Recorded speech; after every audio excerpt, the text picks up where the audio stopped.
Fair फंडा। आज हम एसएससी सीएचएस का जो क्वेश्चन पेपर की हम सीरीज हमने स्टार्ट की थी उसमें आज हम 2014 का क्वेश्चन पेपर देखेंगे। बिफोर स्टार्टिंग द वीडियो, जैसे कि आप देख रहे हैं कि इस वीडियो के नीचे आपको सब्सक्रिप्शन का एक ऑप्शन दिखाई दे रहा है, तो आप अगर हमारा वीडियो पहली बार देख रहे हैं so please subscribe our channel. आप इस वीडियो को लाइक कर सकते हैं, इस वीडियो में कमेंट दे सकते हैं, साथ में इस वीडियो को आप शेयर भी कर सकते हैं। So let us start with the question paper. सबसे पहला क्वेश्चन है, glucose is a type of. Glucose किस टाइप की शुगर है? यहाँ हमें कुछ ऑप्शंस दिए हुए हैं, pentose sugar, hexose sugar, tetrose sugar, diose sugar. Pentose sugar वो होती हैं जिसके अंदर कार्बन एटम 5 होते हैं, means it has 5 carbon atom. Hexose means it has 6 carbon atom. Tetrose means it has 4 carbon atom sugar. और डायोज का मतलब होता है जिसमें 2 कार्बन एटम होते हैं। तो ग्लूकोज का अगर आप स्ट्रक्चर देखें तो ग्लूकोज का स्ट्रक्चर है ऐसा, double bond O, H, then OH here, OH, OH, again OH, और ये CH2OH। ये है ग्लूकोज का स्ट्रक्चर। सो ये कार्बन एटम 1 है, यहाँ पे दूसरा कार्बन एटम, तीसरा, 4th, 5th और 6th है ये। तो that means it has 6 carbon atom. इसके अंदर 6 कार्बन एटम होते हैं। सो देयरफॉर ये होती है hexose sugar. Hexose sugar. So answer of this question is B.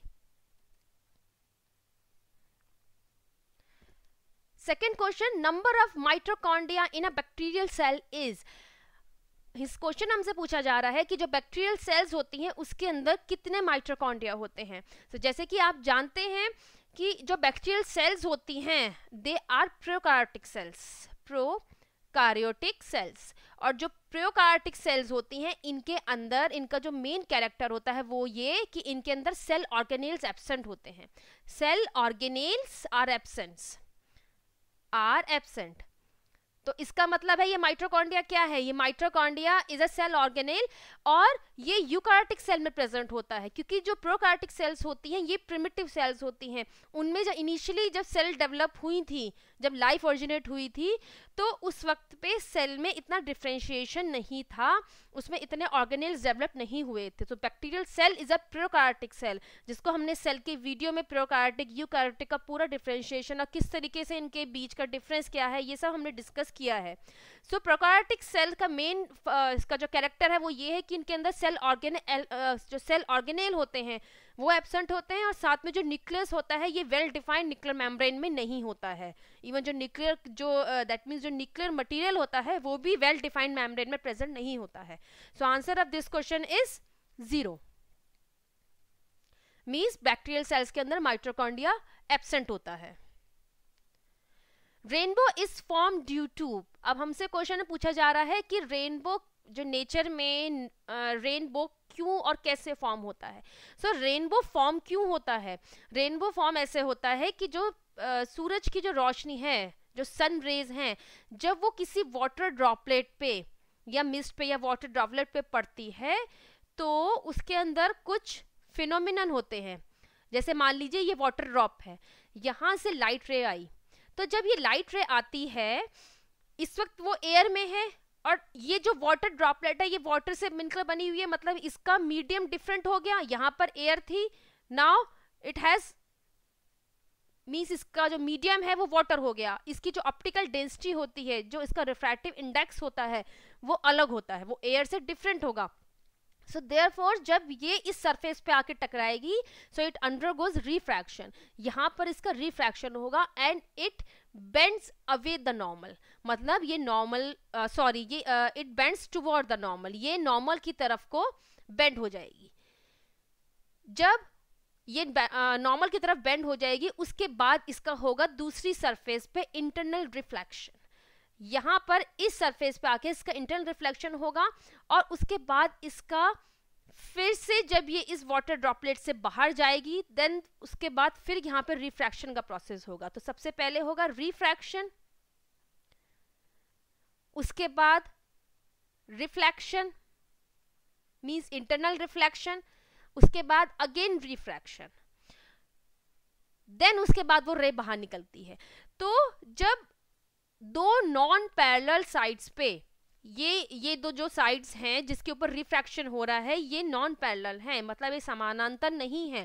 So therefore जब भी दो नॉन पैरेलल सरफेस के ऊपर रिफ्रैक्शन होता है तो जो लाइट इमर्ज होती है वो होती है डिस्पर्स्ड। अब जो लाइट रे जो बाहर निकलेगी वो हो जाएगी डिस्पर्स्ड। ये सारे जो रिफ्रैक्शन, रिफ्लेक्शन और डिस्पर्शन एंड द डिफ्रैक्शन, ये सब हम फिजिक्स का जो लाइट का पार्ट है उसमें हम कवर करेंगे। सो यहाँ पे आप सिर्फ ये समझ लीजिए कि फर्स्ट इसका रिफ्रैक्शन होता है, उसके बाद इंटरनल रिफ्लेक्शन होता है, देन रिफ्रैक्शन होता है, उसके बाद डिस्पर्शन होता है। क्योंकि प्रोसेस तो रिफ्रैक्शन का हो रहा है, लेकिन जब भी दो नॉन पैरेलल साइड्स के ऊपर रिफ्रैक्शन होता है तो जो इमर्जेंट लाइट होती है, जो बाहर आने वाली लाइट रे होती है, वो डिस्पर्स्ड हो जाती है।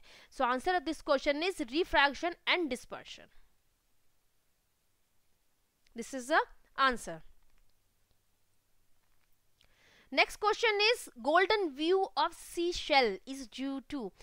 जो समुद्र में जो सीप पाई जाती हैं उनके ऊपर जो एक गोल्डन व्यू हमें दिखाई देता है वो किस वजह से होता है, किस फिनोमिनन की वजह से होता है? वो होता है पोलराइजेशन की वजह से। So answer this question is polarization. यहाँ हम सिर्फ पोलराइजेशन को एक शॉर्ट टर्म में इसको डिफाइन करने की कोशिश करते हैं कि वो क्या है।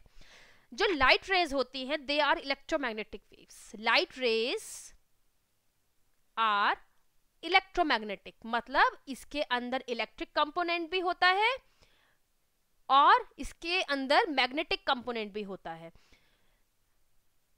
ये जो लाइट रेज होती हैं इनका जो वाइब्रेशन होता है, ये रेज वाइब्रेट कर रही हैं और ये लाइट रेज हर प्लेन मींस हर प्लेन में ये वाइब्रेट करते हैं। मींस इस तरीके से इनका जो वाइब्रेशन होता है वो किसी एक डायरेक्शन में नहीं होता है, इनका वाइब्रेशन काफी सारे प्लेन्स में होता है। इसको कहते हैं अनपोलराइज्ड लाइट। Unpolarised light. जब यही वाइब्रेशन केवल एक प्लेन में होगा, मतलब एक सिंगल प्लेन में इसका वाइब्रेशन होगा, तो उस केस में हम कहेंगे the light is polarized. So this is the meaning कि पोलराइजेशन और का मतलब क्या होता है, इसे कहते हैं पोलराइज्ड लाइट। और ये जो प्रोसेस है जब एक अनपोलराइज्ड लाइट रे जो जिसका वाइब्रेशन सारे प्लेन में है इस वक्त, वो एक सिंगल प्लेन में हो जाता है, इस कन्वर्जन को कहते हैं पोलराइजेशन। ये जो प्रोसेस है इसे कहा जाता है पोलराइजेशन। अब जो सी शेल है उनके ऊपर पोलराइजेशन कैसे हो रहा है, यहाँ पे हम इसका आंसर हमने सी क्यों रखा है, क्योंकि जब किसी नॉन मेटेलिक सरफेस के ऊपर लाइट रे पड़ती है, ये मान लीजिए ये सरफेस है। अब ये सी शेल क्या है, ये सी शेल कोई मेटालिक सरफेस तो है नहीं, it is made up of calcium carbonate से मिलकर बनी हुई है ये। अब इसके ऊपर जब लाइट रे पड़ती है तो वो लाइट रे का हो जाता है रिफ्लेक्शन, और ये जो रिफ्लेक्शन होता है that reflection is in one plane. अब जो इमर्जेंट लाइट होगी it is in one plane. तो अब ये एक प्लेन में होने की वजह से इसको हम कहते हैं the light is polarised. That means इसका पोलराइजेशन हो गया, और इसी पोलराइज की लाइट की वजह से हमें एक गोल्डन ग्लेयर, एक गोल्डन चमक दिखाई देती है। So answer of this question is polarisation. Next question is an object covers a distance which is directly proportional to the square of time its acceleration is। अब हमसे क्वेश्चन में पूछा जा रहा है कि कोई ऑब्जेक्ट है जो एक डिस्टेंस कवर करता है, मींस ये मान लीजिए ये डिस्टेंस है, that distance is directly proportional to the, ये प्रोपोर्शनलिटी का साइन है, डायरेक्टली प्रोपोर्शनल। इसका मतलब है कि जो स्क्वायर का टर्म है वो है न्यूमरेटर में, proportional to square of time, that means it is directly proportional to t square where t is time and d is distance। ये हमें क्वेश्चन में गिवन है, एक ऑब्जेक्ट है जो डिस्टेंस कवर करता है जो कि टाइम के स्क्वायर के प्रोपोर्शनल है। अब हमसे पूछा जा रहा है कि उसका एक्सेलरेशन क्या होगा। जैसे कि आप जानते हैं कि एक्सेलरेशन का फॉर्मूला क्या होता है, a is equal to v upon t where v is the velocity, t is time, which in turn can be written as, जिसको हम एक और तरीके से इसको लिख सकते हैं, वेलोसिटी का फॉर्मूला क्या होता है, velocity is equal to d upon T, that means distance upon time. So इसको यहाँ सब्स्टिट्यूट कर दे, इसको कर दीजिए, v की जगह पर हो जाएगा d by t, means d by t और ये t as such. So therefore अब यहां पर ही बन जाएगा d upon t square. So ये आगे हमारा रिलेशन। अब यहाँ जो हमें क्वेश्चन में गिवन है वो गिवन है d is directly proportional to T square. So इस d की जगह पे हम टी स्क्वायर रख सकते हैं। So therefore now a acceleration can be given as t square divided by t square which is equal to 1। इसका मतलब है कि हमारे पास क्या रिलेशन आया, इसका मतलब आया कि जो एक्सेलरेशन है वो कांस्टेंट रहेगा, ना तो वो इंक्रीज हुआ है ना वो डिक्रीज हुआ है ना ही वो जीरो आ रहा है। इसका मतलब है acceleration remains constant. So answer of this question is D. If the horizontal range of a projectile is 4 times its maximum height, the angle of projection is। अब एक प्रोजेक्टाइल क्या होता है, इस पोर्शन को भी हम फिजिक्स में कवर करेंगे कि प्रोजेक्टाइल मोशन क्या होता है। इसके ऊपर बेस क्वेश्चंस भी आते हैं।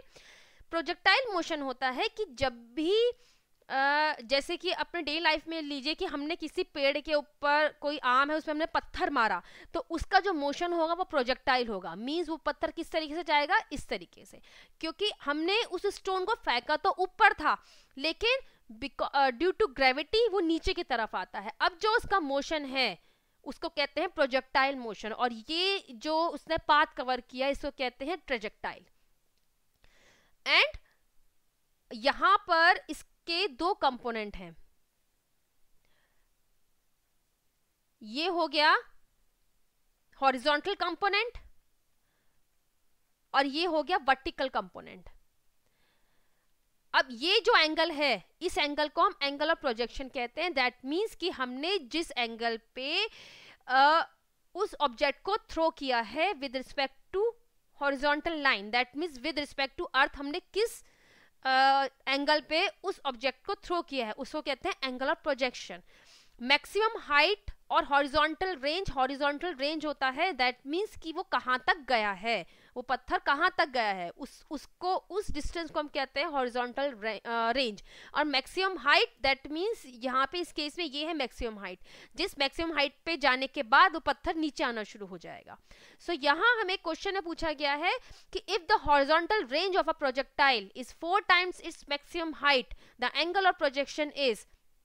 अब यहाँ पे कुछ फॉर्मूले हैं, that horizontal range which can be written, इसको शॉर्ट फॉर्म में हम इसको लिख सकते हैं h। Horizontal range is given by the formula u square sine square theta divided by 2g।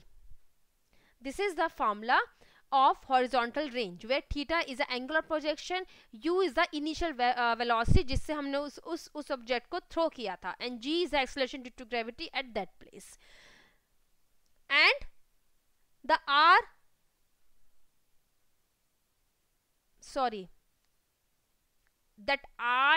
that h is maximum height।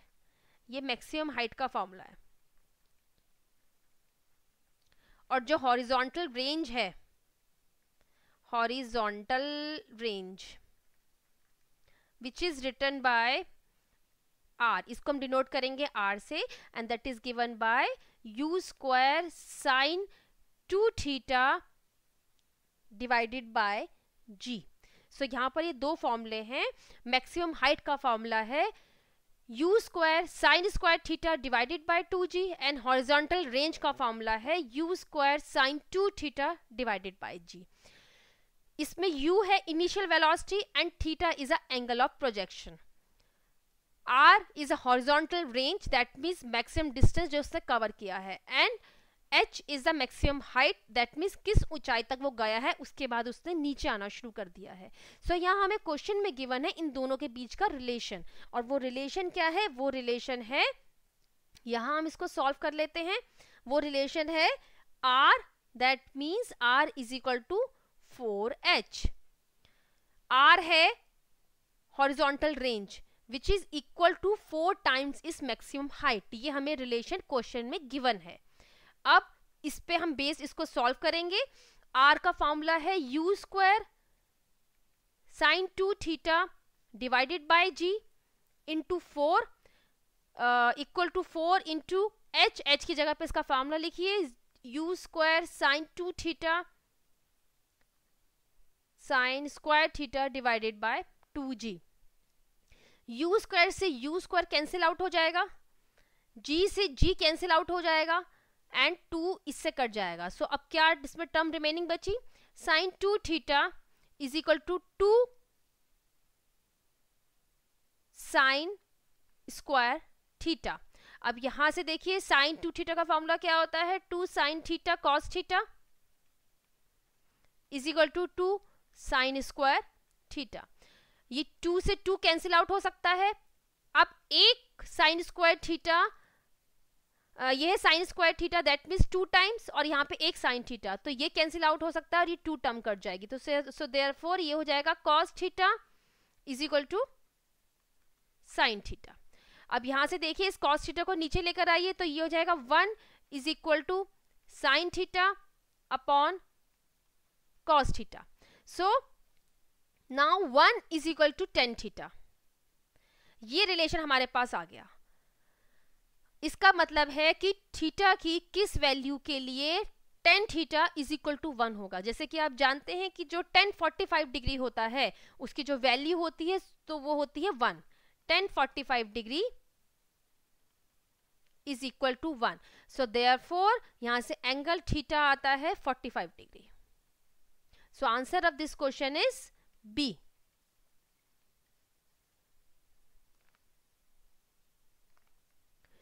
Which of the following metal has least melting point?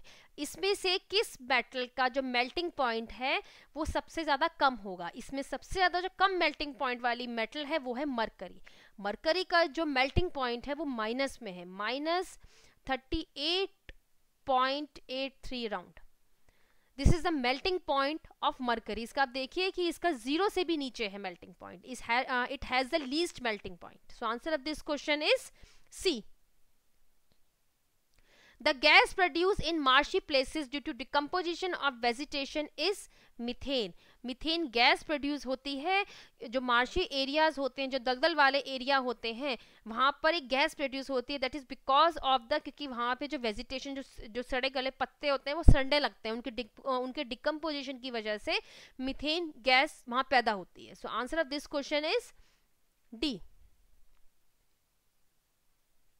In cactus the spines are the modified. Cactus का जो पौधा होता है उसके अंदर जो कांटे होते हैं वो क्या होते हैं, एक्चुअल में जो वो कांटे होते हैं वो उसकी मॉडिफाइड लीव्स होती हैं. क्यों, क्योंकि जो कैक्टस होता है वो डेजर्ट का पौधा है. डेजर्ट मतलब वहाँ पे पानी की कमी होती है, पानी वहाँ पे नहीं मिलता, तो ये एक अनुकूलता का एक उदाहरण है. मीन्स किस तरीके से जो लिविंग ऑर्गेनिज्म होते हैं वो अपने वातावरण में अपने आप को ढालते हैं. कैक्टस एक डेजर्ट का पौधा है, वहां पर पानी की कमी होती है.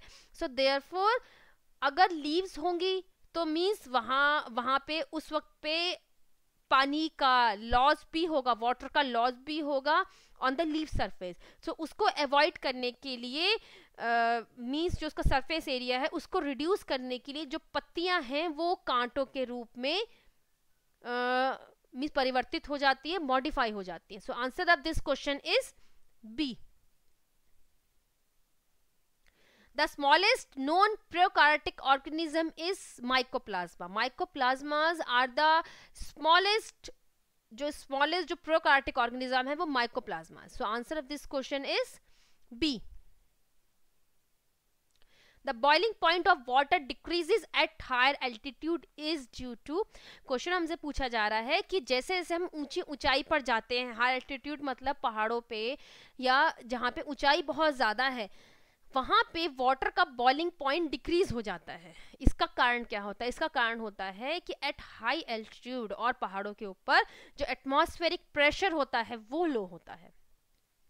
So answer of this question is b. यही रीजन है कि पहाड़ों पे ना जो पानी होता है उसमें खाना इतनी आसानी से नहीं बनता है, क्योंकि वहाँ पे जो एटमॉस्फेरिक प्रेशर है वो लो होता है. सो अगर मान लीजिए हमने पानी के अंदर चावल डाले हुए हैं तो पानी का जो बॉइलिंग पॉइंट है वो है 100, नॉर्मल बॉइलिंग पॉइंट है 100. अगर वो कम हो जाएगा एट द हायर एल्टीट्यूड, मतलब पहाड़ों पे अगर वो पानी का बॉइलिंग पॉइंट कम हो जाएगा, इसका मतलब है कि वो जल्दी बॉयल हो जाएगा, इसका मतलब है कि पानी एवोपरेट हो जाएगा और वो जो खाना है वो बन नहीं पाएगा. सो दिस इज द रीज़न कि पहाड़ों पे या जो हाई एल्टीट्यूड होते हैं वहाँ पे प्रेशर कुकर का इस्तेमाल किया जाता है ज़्यादा. ये बात और है कि हमने डेली लाइफ में भी हम प्रेशर कुकर का इस्तेमाल करने लगे हैं जो इसी प्रिंसिपल पे वर्क करता है. क्योंकि जैसे प्रेशर कुकर के अंदर प्रेशर बनता है, इसका मतलब है कि उसका जो प्रेशर है उस प्रेशर की वजह से वाटर का बॉइलिंग पॉइंट रेज हो जाता है और खाना उसमें जल्दी बन जाता है. So this is the reason. So जो हमारा क्वेश्चन था वो ये था, the boiling point of water decreases at higher altitude. It is because कि हायर जो एल्टीट्यूड है, मतलब पहाड़ों के ऊपर जो एटमॉस्फेरिक प्रेशर होता है वो कम होता है. So answer this question is b. The chemical name of hypo commonly used in photography is, that is a sodium thiosulfate, Na2S2O3. This chemical is used, photography में इस केमिकल का यूज होता है और इसका जो कॉमन नेम है वो है हाइपो. इसको हाइपो के नाम से बोला जाता है. इसका जो केमिकल नेम है वो है सोडियम थायोसल्फेट. इसका काम क्या होता है? इसका काम ये होता है कि जो सिल्वर हैलाइड फोटोग्राफी में यूज किए जाते हैं फॉर डेवलपिंग द फोटोज को डेवलप करने के लिए सिल्वर ब्रोमाइड और सिल्वर हैलाइड्स का एक्चुअल में यूज किया जाता है. उनको डिसॉल्व करने के लिए सोडियम थायोसल्फेट का यूज किया जाता है. So answer of this question is a. With this we ends our video. अगर आपको वीडियो पसंद आया है तो आप उसको लाइक कर सकते हैं, आप इस वीडियो को शेयर भी कर सकते हैं और साथ में हमारे चैनल को सब्सक्राइब भी कर सकते हैं. This is our current affair page, this is our Twitter handle link और इसके साथ में हमारे स्टडी ग्रुप का लिंक आपको डिस्क्रिप्शन बॉक्स में मिल जाएगा. इसमें अभी तक एसएससी जो CHSL की हमने सीरीज स्टार्ट की है उसमें हमने 2015 के 2 सेट और अभी करंटली 2014 का 1 सेट किया है. और इसके अलावा भी फिजिक्स, केमिस्ट्री और बायो में अभी तक हमने काफ़ी टॉपिक कवर कर चुके हैं. अगर आपने वो नहीं देखे हैं so please do watch this videos also. With this note we end our session. Thanks for listening me. Have a nice day.